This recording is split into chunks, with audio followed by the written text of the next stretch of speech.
All right, what is going on, everyone? I hope you guys are having a great day so far. Wanted to come on here and talk a little bit about something that's been really going through my head recently, which is the the power of words, and more specifically, the power of the words that we use to describe ourselves, and how much that can play a role in how we view ourselves and the impact that it has on our behaviors and who we ultimately end up becoming. Because obviously, like, when you think about the people or the person that we end up becoming over a long period of time, whether that be the clothes we wear or the way we look or the way our health is, um, or the state that we're in, the jobs we have, the careers, it's all based on the behaviors that we uh implement or do every single day. And those behaviors are heavily impacted by the words or the things that we tell ourselves in our head. And I want to share with you a specific example of this, which is actually the reason why my coaching company, I Thrive Nutrition and Fitness, is named the way that it is. Uh, so I'll take you back a little bit, tell a little bit of story here. Let's go back to like when I first started coaching clients ever online, and this was back in around, I believe it was like 2017 when I took on my very first clients, and um, this was like, I never really was planning to take on clients necessarily. I knew it was something I wanted to do after I got done with school, became a dietitian, but I wasn't currently taking clients at the time or really even currently promoting it.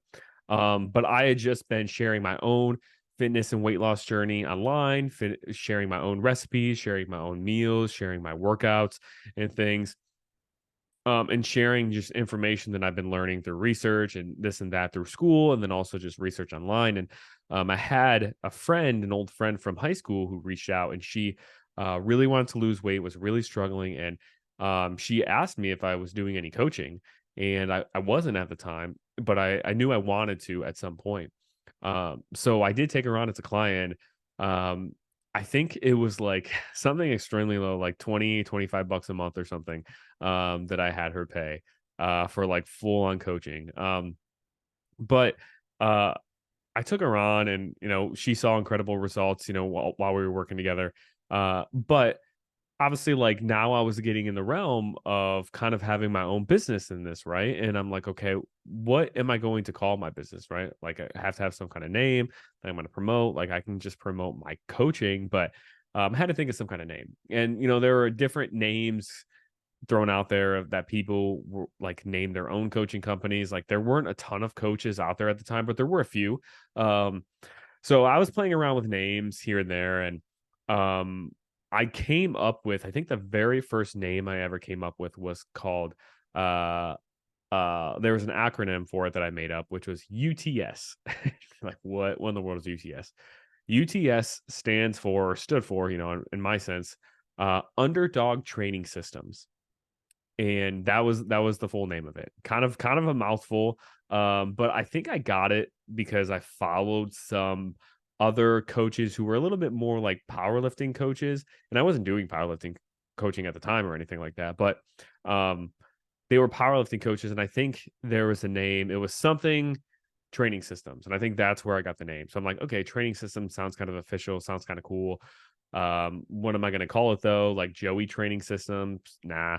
And I did try like out like JG Fitness at some point, but I'm like, I didn't want my name to really be in the name of the business. I wanted to feel like kind of separate, and I was a part of it versus it just being all about me, I guess. So I was trying to think of names, and the name that I thought of was Underdog Training Systems. And the reason why I picked this was not just because I thought, oh, underdog, it sounds cool, right? Like, oh, I'm an underdog. I have this vicious mentality or this or that. Um, but I picked underdog training systems because of my past and where I came from. So, you guys probably know a lot about my story, that I came from an unhealthy home, as far as like food and nutrition and fitness. My parents didn't really exercise. They were overweight. They struggled with diabetes, heart disease, high blood pressure, other heart issues, other health issues. They didn't really prioritize their health the way they maybe should have. And I grew up with poor eating habits. Uh, was constantly eating things like burgers, French fries all the time, and those things are fine in moderation, right? But every single day, especially like deep fried um, French fries, probably not something great. Also, brownies were a big thing, ice cream. So I just grew up with not great eating habits. So I kind of came from this mentality or this idea that like I grew up as kind of an underdog and I was going to break out of that and do the exact things that um I thought weren't possible in my life. So like getting in shape, right? That's something that I always thought like not that I didn't think it was possible for me, but I didn't think it was just in the cards for me. I thought that like I was maybe going to grow up to be unhealthy just like, my parents. And also too, I was the first person in my family, in my immediate family at least, to go to college and get a college degree. And in that sense, I kind of like embodied the underdog kind of mentality too. Like, okay, first person in my family to go to college, get a degree. Like that's something that a lot of people wouldn't be able to do, like being the first one. So I kind of like developed that underdog mentality too, also as well. Um, like my family, we never had a lot of money growing up.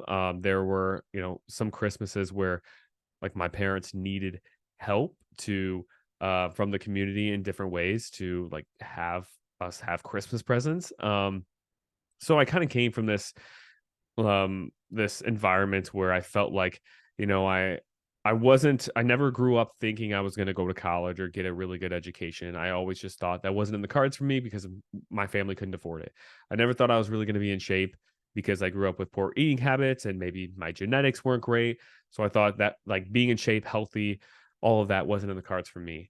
I also thought as far as making money, making a decent living when I grew up, I thought that wasn't in the cards for me either. So, like all those like big three main things in life, I thought these weren't really in the cards for me. I didn't grow up with these things in my life. So I'm kind of an underdog in that sense to actually achieve those. So I kind of like came up with this name, Underdog Training Systems, because I wanted to help people who um felt like they were in similar situations that I was in, who wanted to get out of that and wanted to overcome that and do better for their life. Um, so that's why I developed that name. But as time went on, I didn't necessarily love the name anymore for a couple of reasons. One, the whole training system thing, like I mentioned before, I think I got it from like a powerlifting coaching system or powerlifting coaching company that had it. And I didn't really think it fit with what I did because I didn't work with powerlifters and also like my coaching. Like I do, workouts and exercise and everything for clients, and I'm very educated in that aspect. Do a ton of research there, but a big part of what I do is nutrition. So I wanted to include nutrition in the name at some point, um, because I became a registered dietitian, right? Like I'm not just some person who claims to be a nutritionist online. I went to grad school for this, took a board exam, did my internship and all that. So I wanted nutrition to be like clearly in the name too. But the word underdog was something too that I became kind of pretty passionate about changing. And that's because of while I did come from this background or this past where I think where I'm at now in my life and what I've achieved and where I'm at physically, mentally, and the business and the coaching, company that I've built, I think I've done a lot of things that somebody else in my position maybe wouldn't have maybe not that they wouldn't have been able to, but they wouldn't have stuck through it and done. Um, so like I try not to speak, highly of myself because I really don't think extremely highly sometimes. Like I'm always pretty hard on myself because I always want to do better. But I will say I think um I think I've done a good job and I think I want to acknowledge that, I have overcame a lot in my life and done a lot of opposite things compared to what I kind of believed growing up, which has made me, so successful. But I, I became successful or I, achieved the success I had so far, despite um the belief patterns I had or the things I grew up doing or the habits I had. But I also think that underdog mentality, while it can be a good thing because you can kind of muster up this kind of almost like anger at yourself, right? Like I'm an underdog. I'm angry at like where I'm at now. I'm angry that there's so many people above me. Like I'm going to work really hard to push past that and get to their level or get past their level, right? Like I think that mentality can be helpful to some extent, but I also think it can be a little bit of a detriment. And I think because that underdog mentality of calling yourself an underdog, it there's maybe not like an extremely fine line, but I don't think the line is super big from adopting this underdog mentality and adopting a victim mentality. I think those things can kind of those that line can be blurred a little bit.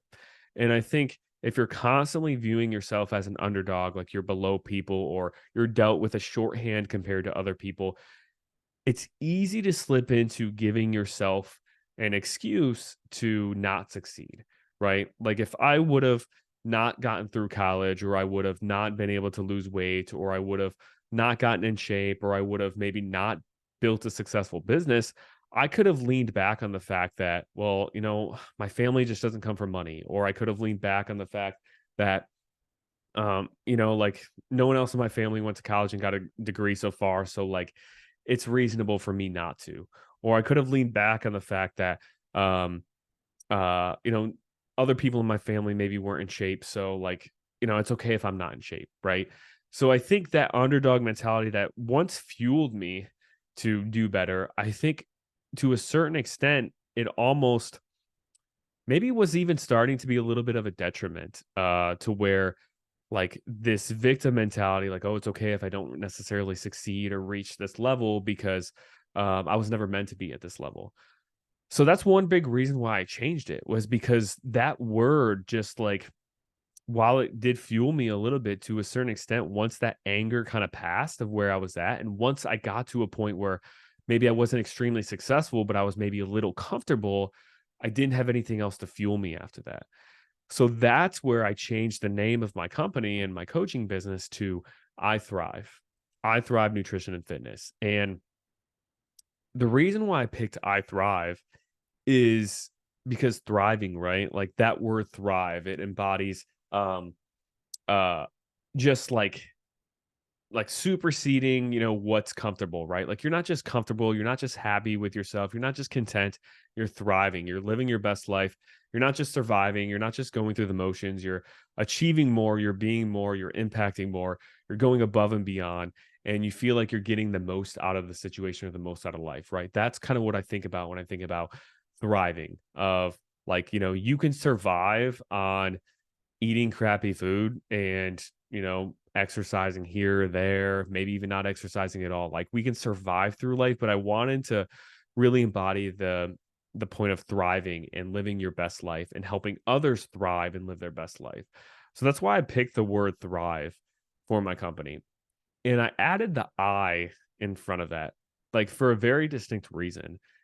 And not because, I don't know, it sounds cooler. I Thrive Nutrition and Fitness versus Thrive Nutrition and Fitness. I don't know if it really sounds any different.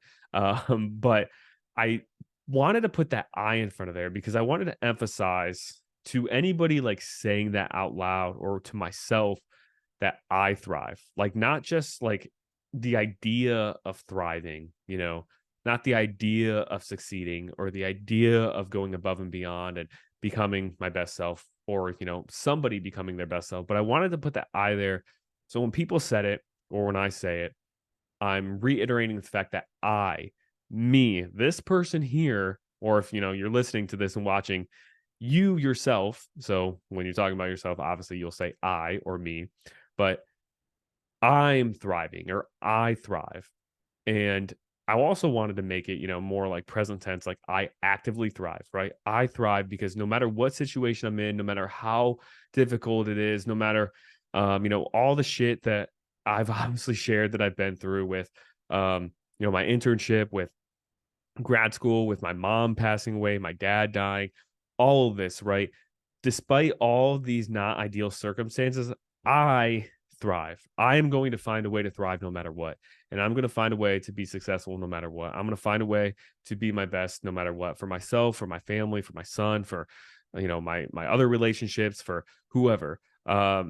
And I think it was just really powerful, me making that shift in my company name, honestly, for how I showed up as a coach, how I showed up as a business owner, how I showed up in trying to impact more people, and even how I show up as like, a husband and a dad. Like I want to thrive. Like I thrive at being a dad. And I'm saying it almost like sometimes before it even happens, right? Like you're declaring I thrive sometimes before you are even really thriving because it puts that in your head like I'm going to thrive or I'm going to do it. And it just, going back to that point that I kind of mentioned before I started this is the words that we tell ourselves and the way we describe ourselves make a huge difference in how we actually show up and the behaviors we end up implementing. So now every time I open up my desktop because I have my logo on the screen, I see I thrive in big bold letters. I have nutrition and fitness underneath there too with a logo, but big bold letters, I thrive. So every time I wake up and I sit down to work, sit down to coach clients, sit down to do client check-ins or respond to them, send videos, whatever, or sit down to record lives like this or record videos, I am seeing that phrase I thrive. And it's reiterating in my brain that like I'm going to succeed or I do succeed actively now, or I'm going to become my best self, or I am my best self now, or like I'm just going to go above and beyond, or I am currently going above and beyond. And I think that's just really powerful to like when you make these affirmations or you say these things constantly to yourself and the words you use, it makes a big impact on what you end up believing then. Like if you sit around and tell yourself every single day, oh, like I'm a failure, I suck at this.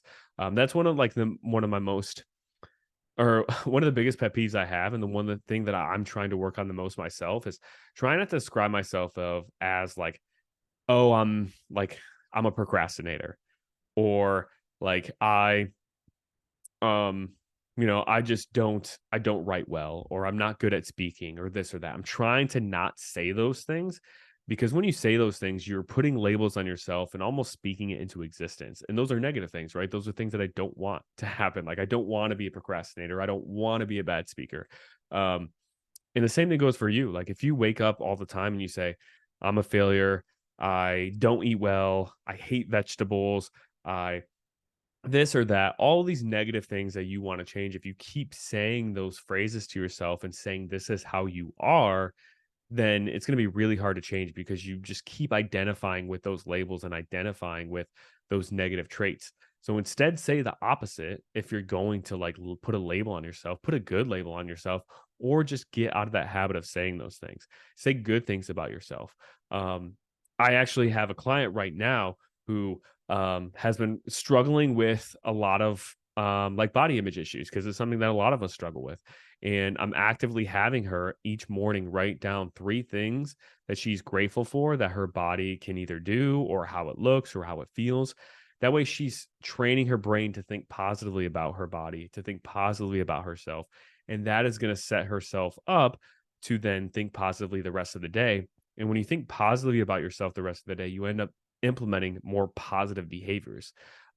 So just I wanted to come on here and talk and remind you that the words that we say to ourselves are so powerful. And another example of this is when we think about somebody who's trying to quit smoking. Um, if you're somebody who's trying to quit smoking and somebody passes you a cigarette and you say, "No, I'm trying to quit smoking," you aren't going to be as successful with that as somebody who says, "I'm not a smoker." Like, even if you just decided to stop today, like this is your very first day of deciding to stop. If you label yourself as somebody who's trying not to smoke anymore, like a smoker who's trying to quit, versus labeling yourself as a non smoker, you are going to be far less successful labeling yourself as the first option versus the second. And that's because the default label you're putting on yourself in the first scenario is a smoker who's trying to change, whereas the default label you're putting yourself in the second scenario is somebody who already does not smoke. And just by doing that, just by phrasing it that way, can dramatically impact that person on if they end up taking that cigarette down the road or not that day. So just wanted to come on here, like I said, and remind you that the words you say to yourself are powerful. And it's played a big role in so many people's lives, whether it's quitting smoking, eating healthier, losing weight, getting better shape. But it's also played a big role in my life and a big role in my company of how I want to approach my coaching, how I want my clients to approach their journeys themselves. I want them to wake up every single day. And, while a lot of the clients we work with have had really hard things that they've gone through and they've overcome, I don't want them to wake up with this underdog, maybe slightly victim mentality. I want them to wake up with this mentality of, yeah, I've been through a lot. I've been through hard stuff, and maybe I've been beat down in certain ways here or there, figuratively, and or maybe even literally in some cases. But no matter what, I'm gonna thrive, and I'm gonna thrive through this and become my best self, no matter how difficult it might be some days. So, just want to come on here and share this. Hopefully, this was helpful. Um, share it with a friend if you thought it was. I really appreciate it. And that's about it. And I will see you guys in the next one.